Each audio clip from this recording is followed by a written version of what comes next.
But on top of that, you want to get into full stride and get your plays going and everything else. And I think we've showed patches of it in probably all 4 games, but we haven't quite put that full performance together. But at the end of the day, we're happy with where we're at.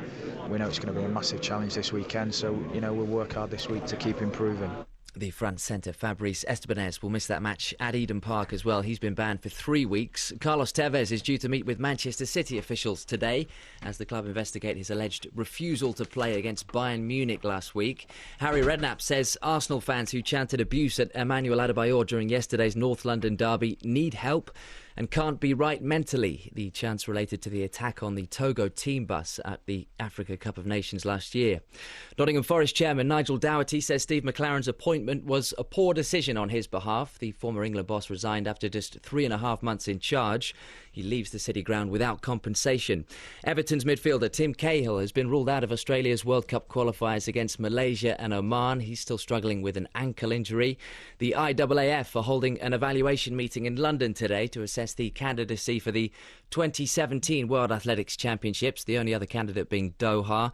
Of course, the future of the track at the Olympic Stadium has been subject to much debate as West Ham and Tottenham have both been involved in a legal battle to use it after London 2012.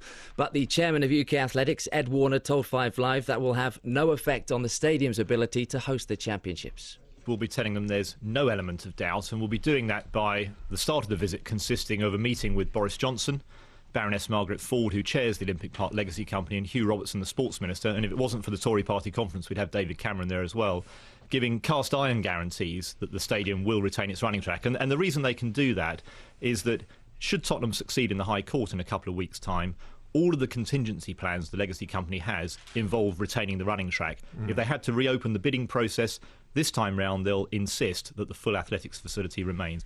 And finally, the Huddersfield Giants have signed Featherstone prop Tony Tonks on a 1-year contract. Here's Sheila to tell us what's happening at midday. Well, the Chancellor George Osborne is happening at midday. He'll be giving his speech at the Tory party conference in Manchester at or around then. There's a phone. That's mine, sorry.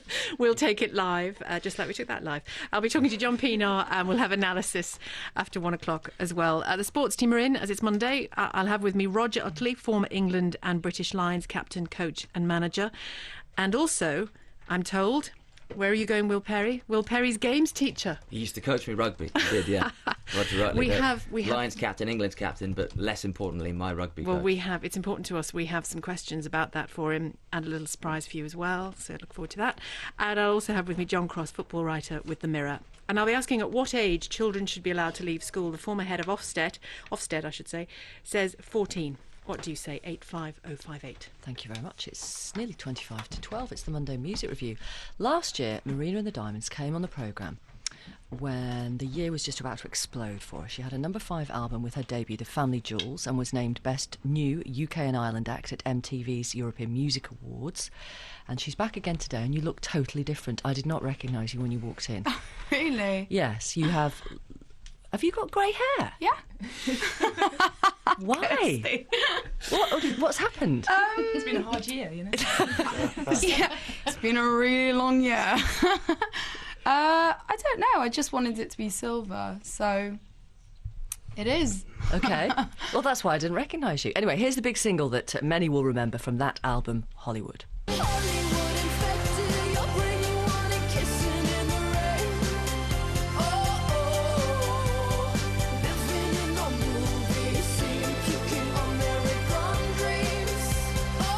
Well, Marina releases the first single from her second album today. It's called Radioactive, and she's here to talk about that and various other things, I hope. Also with us in the studio, The Civil Wars. That's American duo Joy Williams and John Paul White. Good morning. Good morning. Welcome to the programme. Thank you. They've had an internet hit with their single Barton Hollow. Sold 200,000 albums. Is that right? We're getting close. Yes. Getting close. Let's just round up. Yeah, okay. And Adele is one of your fans. It seems to be. I don't know why. I think she... Is she or isn't she? I think she's drinking a lot, and so Stop it. we've got her You convinced. stop Did you tour with her, though? We Yes. did, yeah, we just Right. wrapped up a tour. And everyone's going to be talking about them tomorrow night because they're on Jules Holland later. And we've got them a day early. Perfect. And you had a number 1 digital album in the US, and you haven't even got a record contract. No. That is true. Wow. That is true. Also here, Colin Patterson, you heard him just a moment ago, and Kate Mossman from Word Magazine. If you go to the Five Live website right now, you will be able to see Marina with grey hair, stroke silver hair, and you'll be able to see Joy and John Paul. With silver hair. With silver. With dark hair. Can you say silver, not grey? Yes. Fair enough. Colin, what's number one in the singles and also in the album charts? Number one in the albums, James Morrison with The Awakening, his second number one album. He is suddenly going to the next level as well. Nirvana, we were talking about them last week. They made number 5 with Nevermind, the highest ever placing for that album. Pink Floyd got to number 11 with Dark Side of the Moon. And the singles, we're back to what's known as the Whigfield effect. When people come back from their holidays around Europe, they've been dancing to a cheesy continental tune, and it gets released at the end of the summer.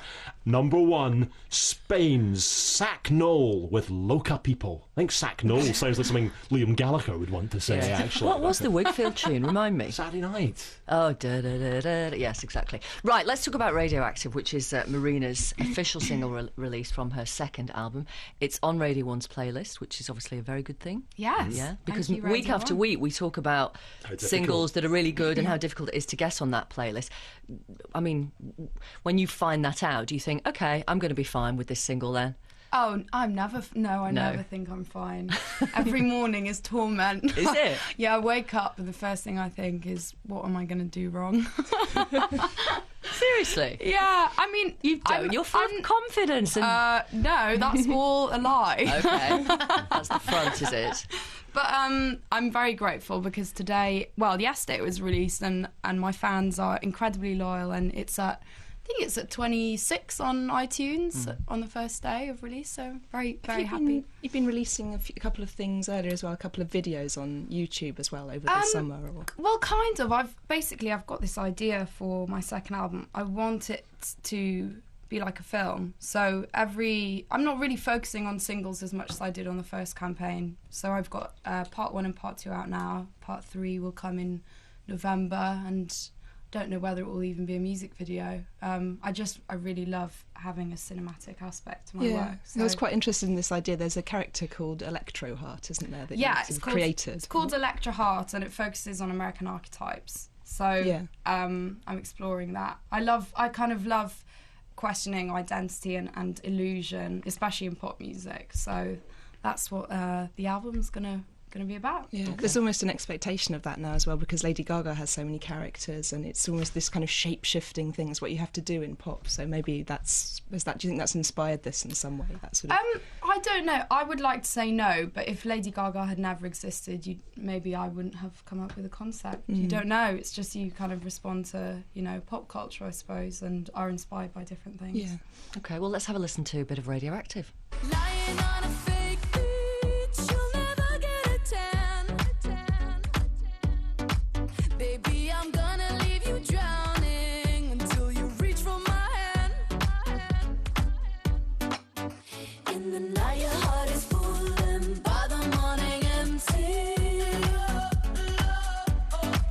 But baby, I'm the one who left you. You're not the one who left me. When you're around me, I'm radioactive. My blood's burning, radioactive. I'm turning radioactive. My blood is radioactive. Joy and John, is this the first time you've heard this single? No, I was just mouthing the words and singing along with a slight dance, which I'm thankful it's radio. Though I just did notice the cameras in the corner. Well, so tell Marina what you think of it. Let's have a talk, you and I. No, I mean, I feel like it's such a change. I think from what I was expecting. It's very.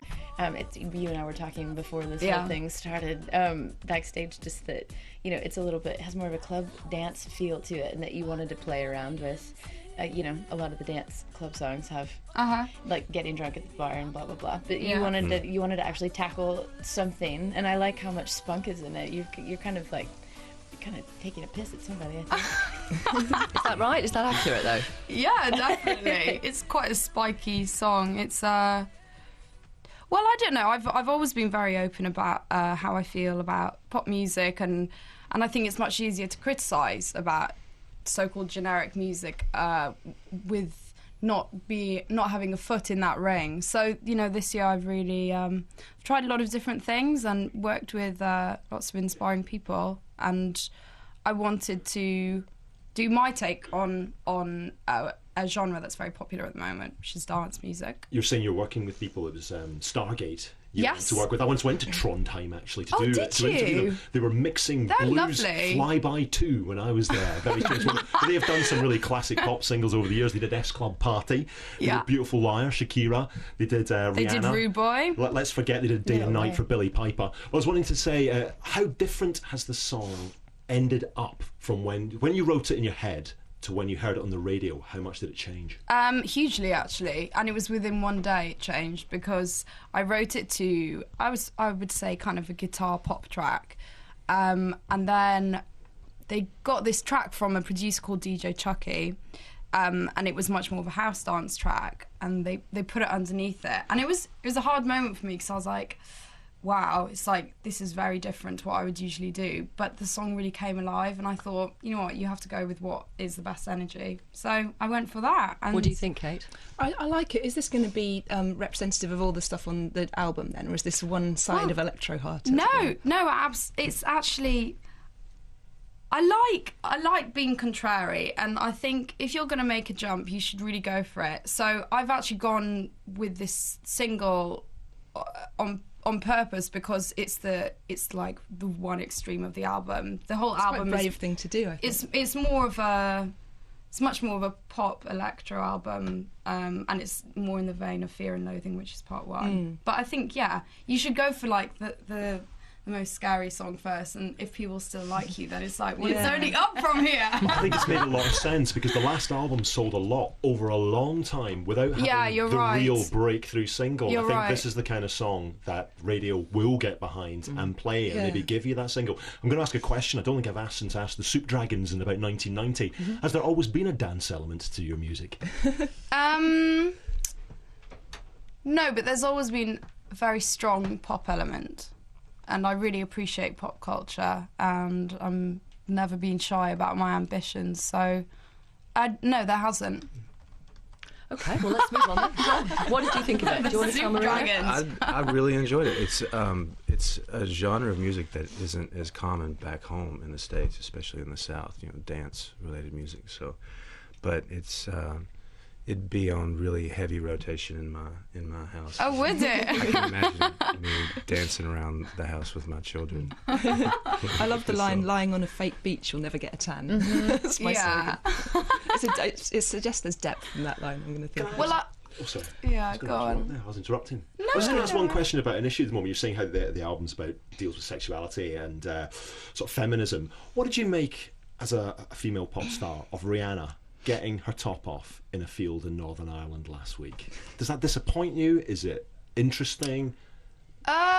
No, because I mean the album's not really about that anymore. But I mean, as a female, I don't know. I don't really have an opinion anymore. I think maybe a year ago I would have felt a bit more, you know, spiky about it. Well, but last time you were on the programme, you said that the music industry is almost obsessed with female pop stars looking like strippers and pole dancers. Yeah. Well, I think that's true, and maybe it's not the music industry dictating it, but I think females, from a very innocent point of view, kind of they dress provocatively because they know that will gain attention, and people like attention. It's not my place to say whether it's right or wrong, but for me, I can't do that. It's just like, it's not part of my identity. But, you know, I really enjoy Rihanna and, you know, other pop stars who are quote unquote provocative, but I just think the more you do it, the less shocking it becomes. Yeah. Was it good touring with Katy Perry? Because she also has that interest in sort of cartoonising and dressing up. And, yeah, it was a glittery pink cloud dream. Perfect for any little girl. We'll talk to the Civil Wars in just a moment. Let's have some travel. Here's Nick. Thank you, Victoria. The M56, well, it's open. That's the good news. The eastbound M56 was closed for about 6 hours through the course of the morning after a lorry spilt a load of diesel at 5 o'clock this morning. It was closed from junction 16 to junction 14. It is open again, but traffic's going to be heavier than normal, especially on the M53 approaching the M56. after that closure earlier. Cars broken down on the southbound M6 between junctions 5 and 4A, so slow towards the M42. On the eastbound M4, traffic between junction 49 and 48, so towards Llanelli, very, very slow, doing about 15 miles per hour because there's an accident on that stretch and there's a lane coned off past it. Southbound A1M, just south of Peterborough, there was an accident near junction 16 at Norman Cross, but that has now gone. And on the A46, you may find it's a little slow heading north from the Cold Ashton roundabout towards junction 18 of the M4. It's after a lorry broke down there, but it has been recovered, and any delays that there are should start to ease now. Nick Duncan off 5 Live Travel. Hi, welcome. This is BBC Radio 6 Music. I love 6 Music because it's not just specialist radio, it's actually special radio. Jarvis Cocker's Sunday Service. Right. Beautiful electric journey into your imagination. Radcliffe and Maconie. Presumably kids will just be chipped with the internet soon, will they? PC's gone mad. Steve Lamack. Somebody saw this gig tonight, they would walk away with their life changed. I'm Gary Garvey, the lead singer of Elbow. I was never cool at school, I used to get my ears flicked. Now I'm picking the tunes, it makes me look cool. Building a digital home for music. Listen at the 6 Music website. BBC Radio 6 Music. On digital and online, this is BBC Radio 5 Live. With Victoria Derbyshire. Coming up next, Sheila Fogarty. Weekdays 12 till 2. It's the Monday Music Review. Colin Patterson is here, and Kate Mossman, and Marina with silver hair, and John, or is it John Paul? John Paul. John Paul and Joy from the Civil Wars. Tell us who you are. Well, I'm a California transplant that moved to Tennessee years ago. Yeah, and I grew up in Alabama around the Muscle Shoals area and still live there. And we actually met at what we now call a sort of blind date co-write that was set up by publishers of ours at the time. And how does that? So go on, to sort of recreate that. Sure. The first few moments. Sure. Doorbell goes, then what? Sure. Well, it was actually like probably 20, 25 writers were called together by 2 music producers based out of LA that wanted to do something in Nashville, and they call it a song camp in Nashville. Meaning they love to stick people in rooms together that don't know each other with the hope that, you know, something extra creative and special will come out of it. John Paul was it was literally like drawing straws. So John Paul was my straw of the day. First and last straw. And so ho ho, you've never said that before. Anyways, we sat down and you know, after the trivialities of hi and how are you and where are you from, we ended up just playing music. And it wasn't uncommon to be in a room harmonizing and creating with someone, but what was really unique was the fact that the blend was something I'd never experienced before, and this sort of strange, like, kinetic energy that was happening, like I knew where he was going and vice versa. So of course we said absolutely nothing about it. True. We kept it to ourselves and played cool, and it took about 3 or 4 months before we got back together and clicked again. Ended up in the studio to pitch the song. We were just going to do a demo and try to get someone else to cut it. And after we'd recorded it, it was just... So we had this moment of...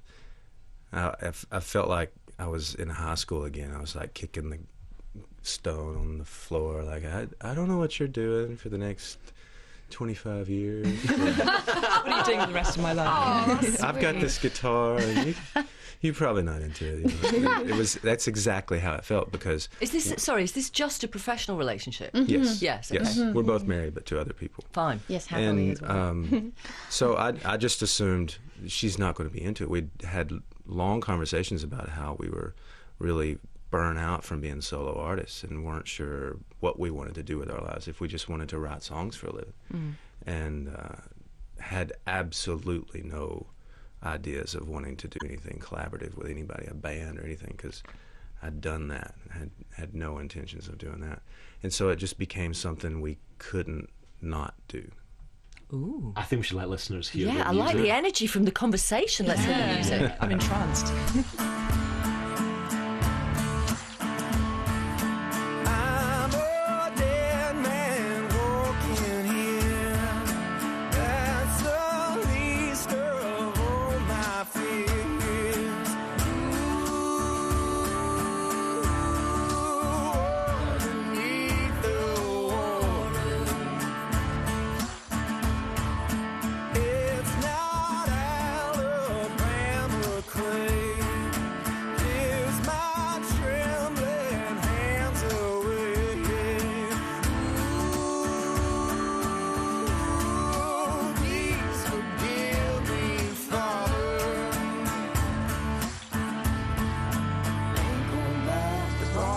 $100, devil gonna follow me wherever I go. Won't do me no good washing in a river. Can't no preacher man save my soul.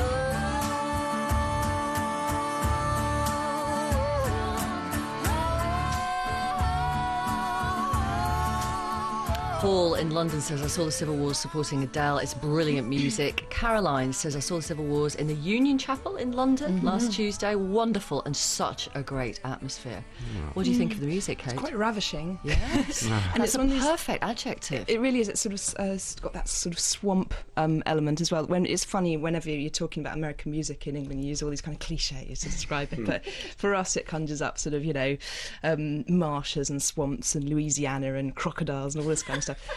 But I was wondering as well, but when you said that you realised there was this chemistry, did you keep it quiet because you would have then been part of the songwriting machine within the workshop, and you wanted to go off on your own and do it? Or how did that work? No, I think it was just something that it took me a little bit to process, just Yeah. because it was such a complete and utter surprise. So it was me just. I mean, I remember going home and just being like, I can't. Okay, what just happened? Yeah. And I wonder if we just got lightning in a bottle for a moment in time, because that can happen too. Oh, I love that expression. But but it seemed to happen every time, you know, subsequently when we kept writing. So I went, okay, maybe this isn't just sort of like happenstance. Maybe this is meant to be like a breadcrumb trail that we keep following and following, and somehow that led us to a muse that I think neither of us really ever anticipated experiencing nor discovering. The track is called Barton Hollow, cultural reference you won't get. It's not about the mind of a certain QPR midfielder, but it does exactly what an introductory song does. This has made me want to go and buy your album, and it's made me want to go and see you live, which is what a track should do. Now, we're getting on well, don't hit me. When I put the YouTube video and you were walking over the bridge, I thought, are they